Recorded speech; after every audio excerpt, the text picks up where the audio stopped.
Hi all, welcome back. ഇന്ന് നമുക്കൊരു നല്ലൊരു അടിപൊളിയായിട്ട് ഉണ്ടാക്കി നോക്കാം. മട്ടൻ ചുക്ക. നല്ല ടേസ്റ്റി ആയിട്ട് സ്പൈസി ആയിട്ടുള്ളൊരു മട്ടൻ ഐറ്റമാണ്. ഞാനിവിടെ 1 കിലോ മട്ടൻ എടുത്തിട്ടുണ്ട്. നല്ലപോലെ വാഷ് ചെയ്ത് ഡ്രൈ ചെയ്യണം കേട്ടോ. അതിനുശേഷം ഈ മട്ടൻ നമുക്ക് കുക്കറിലേക്ക് ഇട്ട് കൊടുക്കാം. അപ്പോൾ നമ്മൾ ശ്രദ്ധിക്കേണ്ട മട്ടൻ ഡ്രൈ ആയിരിക്കണം. വാഷ് ചെയ്തതിന് ശേഷം കുറച്ച് വെള്ളം പോവാൻ വെക്കണം. അതിനുശേഷം ഇതിലേക്ക് ആവശ്യത്തിന് മഞ്ഞൾപ്പൊടിയും ചെറിയ ടീസ്പൂണ് മഞ്ഞൾപ്പൊടി എടുത്തിട്ടുണ്ട്. പിന്നെ ആവശ്യത്തിന് ഉപ്പും ചേർത്ത് കൊടുക്കുക.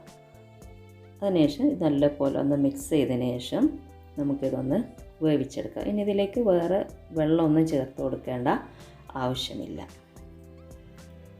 ഇതൊരു 4-5 വിസിലൊക്കെ ആകുമ്പോഴേക്കും റെഡിയാക്കാം.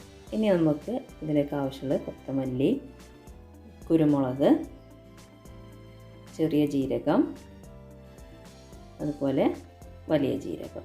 അപ്പോൾ ഇതൊക്കെ നമുക്കിതിലേക്ക് പൊടികളായിട്ട് ആവശ്യമുള്ളത്. പിന്നെ ഇതിലേക്ക് വറ്റൽമുളക്, കറുവാപ്പട്ട, ഏലക്ക, കറാമ്പൂ, ഇതെല്ലാം ആവശ്യത്തിന് എടുക്കാം. നമ്മളെ ടേസ്റ്റ് അനുസരിച്ച് നമുക്ക് ആവശ്യത്തിനനുസരിച്ച് നമുക്കിതെടുക്കാം. എന്നിട്ട് ഇതൊക്കെ ഒന്ന് വറുത്തെടുക്കുക. എന്നിട്ട് നമുക്കിതൊന്ന് മിക്സി ജാറിലിട്ടൊന്ന് പൊടിച്ചെടുക്കാം. അപ്പോൾ ഇതിൽ ഈ കുരുമുളകൊക്കെ നമുക്ക് എരിവിന് ആവശ്യത്തിന് ചേർത്ത് കൊടുത്താൽ മതി. ഇനി ഇതുപോലെ ഒരു കടായി എടുക്കുക. അതിലേക്ക് അല്പം ഓയിൽ ചേർത്തതിന് ശേഷം നമ്മളിവിടെ ഉപയോഗിക്കുന്നത് ചെറിയ ഉള്ളിയാണ്. ഈ ചെറിയ ഉള്ളി വഴറ്റിയെടുക്കുക വേണ്ടത്. സവാളല്ല ഇവിടെ ഉപയോഗിക്കുന്നത്, ചെറിയ ഉള്ളിയാണ്.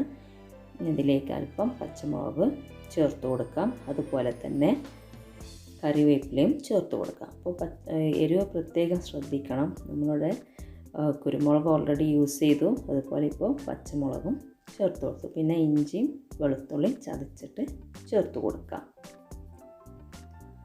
അപ്പോൾ ഇതൊക്കെയാണ് ഇതിൻ്റെ മെയിനായിട്ടുള്ള ഇൻഗ്രീഡിയൻസ്. ഇനി ഇതൊന്ന് നല്ലപോലെ വഴറ്റിയെടുക്കണം. ഇഞ്ചിയും വെളുത്തുള്ളിയൊക്കെ നല്ലപോലെ വഴറ്റി അതിൻ്റെ ആ പച്ച ചോയൊക്കെ ഒന്ന് മാറിക്കിട്ടണം.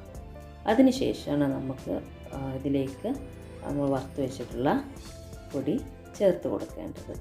വറുത്ത് പൊടിച്ച് വെച്ചിട്ടുള്ള ചേരുവന്നതിലേക്ക് ചേർത്ത് കൊടുക്കാം. എന്നിട്ട് ഇതൊന്ന് നല്ലപോലെ ഇതിൽ ഒരു മിനിറ്റ് അല്ലെങ്കിൽ 2 മിനിറ്റ് ഒന്ന് വേവിച്ചെടുക്കാം. അപ്പോൾ നമ്മുടെ മട്ടൺ റെഡി ആയിട്ടുണ്ട്. മട്ടൻ്റെ ബ്രോത്ത് ഉണ്ട് അതിൽ. സൂപ്പ് നമുക്കിതിലേക്ക് യൂസ് ചെയ്യേണ്ടതാണ്. ആദ്യം സൂപ്പ് ഒഴിച്ച് കൊടുക്കാം. അതിനുശേഷം നമുക്ക് മട്ടൺ പീസുകൾ ചേർത്ത് കൊടുക്കാം.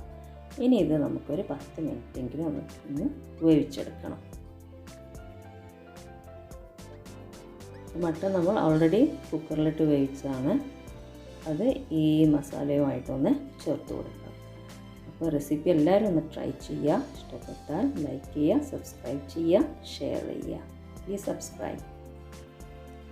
ഇപ്പോൾ ഏകദേശം ആയിട്ടുണ്ട്.